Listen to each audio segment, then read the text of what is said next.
दोस्तों, पंजाब इस समय बहुत ही बड़ी मुसीबत से गुजर रहा है। चारों तरफ पानी ही पानी नजर आ रहा है। लोग घरों से बाहर निकलकर सुरक्षित जगहों पर शरण ले रहे हैं। गांव के गांव पानी में डूब गए हैं और हर किसी के चेहरे पर डर और बेचैनी साफ देखी जा सकती है। यह बाढ़ 1988 के बाद की सबसे बड़ी मानी जा रही है और हालात इतने बिगड़ गए हैं कि सरकार को पूरे राज्य को आपदा प्रभावित घोषित करना पड़ा है। अब सोचिए हालत कितने खराब होंगे जब सभी 23 जिले प्रभावित हो चुके हैं। हर जिले में कहीं ना कहीं पानी भर गया है, खेत बर्बाद हो गए हैं और हजारों परिवार उजड़ गए हैं। मौत का आंकड़ा लगातार बढ़ रहा है। अब तक करीब 37 लोग अपनी जान गंवा चुके हैं, लेकिन असली संकट उन लाखों लोगों का है जिनकी रोजमर्रा की जिंदगी पूरी तरह से ठप हो गई है। 3 से 4 लाख से ज्यादा लोग इस बाढ़ से प्रभावित हो चुके हैं और सैकड़ों गांवों में लोग अब भी राहत का इंतजार कर रहे हैं। गुरदासपुर का हाल सबसे ज्यादा बुरा है। वहां पर 300 से ज्यादा गांव पानी में घिरे हुए हैं। रावी नदी का बांध टूटने से और ज्यादा तबाही मची है। लोग अपने घर छोड़कर सुरक्षित जगहों पर जा रहे हैं, पर जिनके पास साधन नहीं है वे लोग छतों पर या ऊंची जगहों पर फंसे हुए हैं। सेना की टीमें नावों के सहारे लगातार लोगों को निकाल रही हैं, पर पानी इतना ज्यादा है कि हर जगह पहुंच पाना मुश्किल हो रहा है। अमृतसर में अजनाला का इलाका पूरा पानी में डूब चुका है। होशियारपुर के गढ़शंकर इलाके में भी हालत खराब है। वहीं कपूरथला, फिरोजपुर और फाजिल्का के गांव भी बुरी तरह से प्रभावित हुए हैं। इस बार की बाढ़ के पीछे सिर्फ पंजाब की बारिश ही जिम्मेदार नहीं है, बल्कि ऊपर के इलाकों में यानी हिमाचल और जम्मू कश्मीर में हुई जोरदार बारिश का असर भी सीधा पंजाब पर पड़ा है। सतलुज, ब्यास और रावी नदियां उफान पर हैं और इनके साथ मौसमी नाले, जिन्हें छोहें कहते हैं, वे भी भर गए हैं, जिससे पानी और ज्यादा फैल गया है। मौसम विभाग ने बताया है कि अगस्त महीने में पंजाब में सामान्य से 74% ज्यादा बारिश हुई है। सिर्फ गुरदासपुर जिले में ही 181% ज्यादा बारिश दर्ज की गई है। जब इतनी बारिश होगी तो नदियां कैसे शांत रहेंगी? सबसे बड़ी चिंता यह भी है कि भाखड़ा और पोंग जैसे बड़े डैम इस समय खतरे के करीब भर गए हैं और जब डैम भर जाते हैं तो सुरक्षा कारणों से पानी छोड़ना पड़ता है। जब पानी छोड़ा जाता है तो नीचे के जिलों में बहाव और तेज हो जाता है। हरी के हेडवर्क्स पर तो करीब 3 लाख क्यूसेक तक पानी दर्ज किया गया है। सोचिए, इतना पानी एक साथ छोड़ा जाए तो निचले इलाके कैसे बच पाएंगे? यही वजह है कि सतलुज और ब्यास के किनारे बसे जिले सबसे ज्यादा प्रभावित हुए हैं। लोगों का कहना है कि अगर पहले से तैयारियां की गई होती तो नुकसान थोड़ा कम होता। नालों की सफाई समय पर होती तो पानी का बहाव आसान होता, लेकिन हर बार की तरह इस बार भी तैयारियों में कमी रह गई और जब बारिश ने जोर मारा तो पूरा सिस्टम फेल हो गया। अब लोग कह रहे हैं कि सिर्फ राहत देना ही काफी नहीं है, बल्कि लंबे समय के लिए ठोस कदम उठाने होंगे ताकि हर साल बाढ़ के डर से लोग दहशत में न जिएं। गांवों की हालत देखने लायक है। लोग अपने मवेशी छोड़कर भाग रहे हैं। कुछ लोग मवेशियों को भी नाव में बैठाकर सुरक्षित जगह ले जा रहे हैं, पर हर किसी के लिए यह संभव नहीं है। कई जगहों पर बच्चे, बूढ़े और महिलाएं घंटों तक पानी में फंसे रहे और फिर सेना और एनडीआरएफ की टीमों ने उन्हें निकाला। राहत कैंपों में हजारों लोग रह रहे हैं जहां उन्हें खाने और पानी की व्यवस्था दी जा रही है, पर भीड़ इतनी ज्यादा है कि वहां भी हर किसी तक बराबर मदद पहुंचाना मुश्किल हो रहा है। किसानों के लिए यह बाढ़ सबसे बड़ा झटका साबित हुई है। लाखों हेक्टेयर फसल पानी में डूब चुकी है। खासकर धान की फसल पूरी तरह से बर्बाद हो गई है। अब किसान सोच रहे हैं कि अगला सीजन कैसे संभालेंगे। खेतों में इतना पानी भर गया है कि अभी हफ्तों तक खेती शुरू नहीं हो पाएगी। जिनकी फसल खड़ी थी वे बर्बाद हो गई और जिनकी नर्सरी थी वह भी खत्म हो गई। अब किसान कर्ज में डूबने लगे हैं और सरकार से मदद की मांग कर रहे हैं। सरकार की तरफ से कहा गया है कि विशेष गिरदावरी कराई जाएगी, यानी नुकसान का सर्वे किया जाएगा ताकि किसानों को मुआवजा दिया जा सके। कुछ जिलों में तुरंत राहत के लिए पैसे जारी किए गए हैं, पर किसानों का कहना है कि सिर्फ कुछ हजार रुपए से उनका नुकसान पूरा नहीं हो सकता। उनके मुताबिक ये बाढ़ उन्हें सालों पीछे धकेल देगी। बच्चों की पढ़ाई पर भी असर पड़ा है। 7 सितंबर तक सभी स्कूल कॉलेज बंद कर दिए गए हैं, जिससे लाखों बच्चों की शिक्षा प्रभावित हुई है। पहले ही कोरोना के समय बच्चे पढ़ाई में पीछे रह गए थे।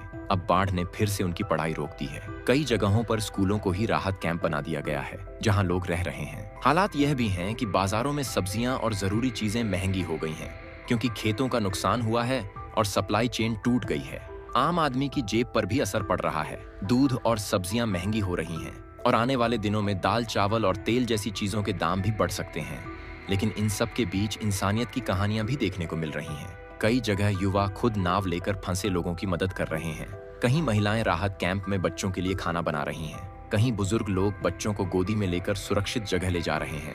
यह वही पंजाब है जो मुश्किल वक्त में एक दूसरे का सहारा बनता है। अब सवाल यह है कि आगे क्या होगा। मौसम विभाग का कहना है कि 4 सितंबर से बारिश में थोड़ी राहत मिलेगी, लेकिन नदियों का पानी धीरे धीरे ही घटेगा।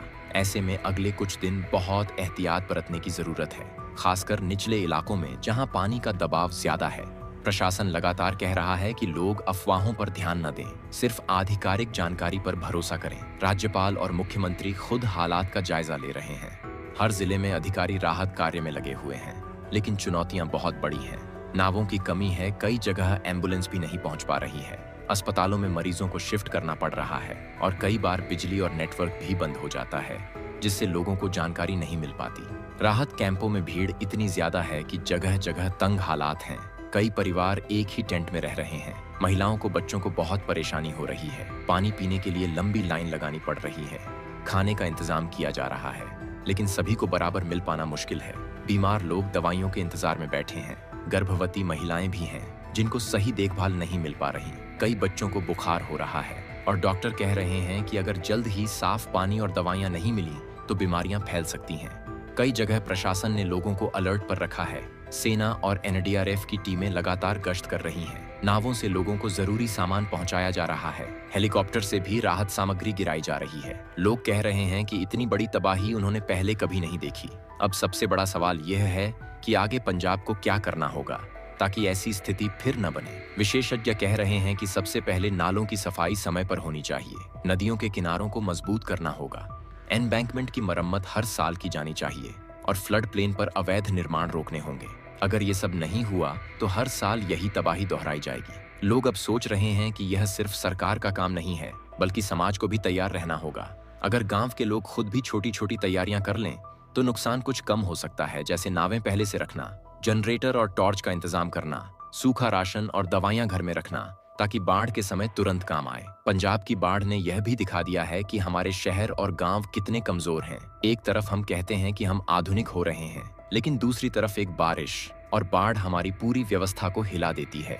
अब समय आ गया है कि सिर्फ राहत के भरोसे न रहें, बल्कि पहले से तैयारी करें। लोगों का कहना है कि अब पंजाब को सिर्फ तात्कालिक राहत नहीं, बल्कि स्थायी समाधान चाहिए, ताकि आने वाली पीढ़ियां इस संकट से बच सकें। कई युवा कह रहे हैं कि वे अब खुद भी आगे आएंगे और अपने गांव में बाढ़ से बचाव के इंतजाम करेंगे। कहीं किसी ने बोरवेल पर पंप लगवाने का प्लान बनाया है, तो कहीं लोगों ने नाले साफ करने का संकल्प लिया है। इस बाढ़ ने यह भी दिखाया है कि मुश्किल वक्त में लोग एक दूसरे का कितना साथ देते हैं। कोई अपना घर छोड़कर दूसरों की मदद कर रहा है, कोई अपनी गाड़ी से लोगों को सुरक्षित जगह पहुंचा रहा है, कोई अपना राशन राहत कैंप में दान कर रहा है।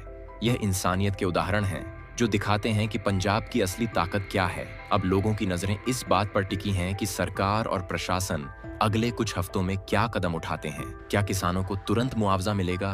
क्या राहत कैंपों में सुविधाएं सुधारी जाएंगी? क्या बीमारियों को रोकने के लिए दवाइयां पहुंचाई जाएंगी?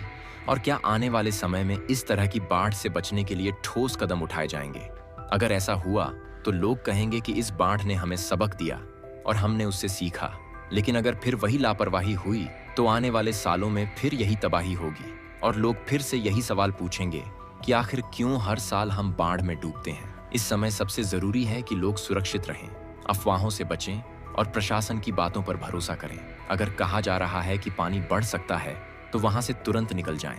अपनी और अपने परिवार की जिंदगी को खतरे में न डालें। राहत कैंपों में जाएं और धैर्य रखें, क्योंकि यह वक्त भी गुजर जाएगा। दोस्तों, पंजाब का यह बाढ़ संकट हमें यह सोचने पर मजबूर करता है कि इंसान कितना भी मजबूत क्यों ना हो, प्रकृति के सामने उसकी तैयारी कितनी कमजोर साबित हो सकती है। लेकिन साथ ही यह भी दिखाता है कि इंसान अगर मिलकर मेहनत करे तो हर संकट का सामना कर सकता है। आज पंजाब कठिनाई में है, लेकिन कल वही पंजाब फिर से खड़ा होगा और चढ़ती कला की मिसाल पेश करेगा। तो दोस्तों, आज के लिए बस इतना ही। अगर आपको यह वीडियो अच्छा लगा तो इसे लाइक जरूर करना, अपने दोस्तों और परिवार के साथ शेयर करना और हाँ, नीचे कमेंट करके हमें बताना कि पंजाब की इस बाढ़ को लेकर आपके क्या विचार हैं। और चैनल को सब्सक्राइब करना मत भूलना, ताकि आगे भी ऐसी ही सच्ची और जरूरी खबरें आप तक पहुंचती रहें।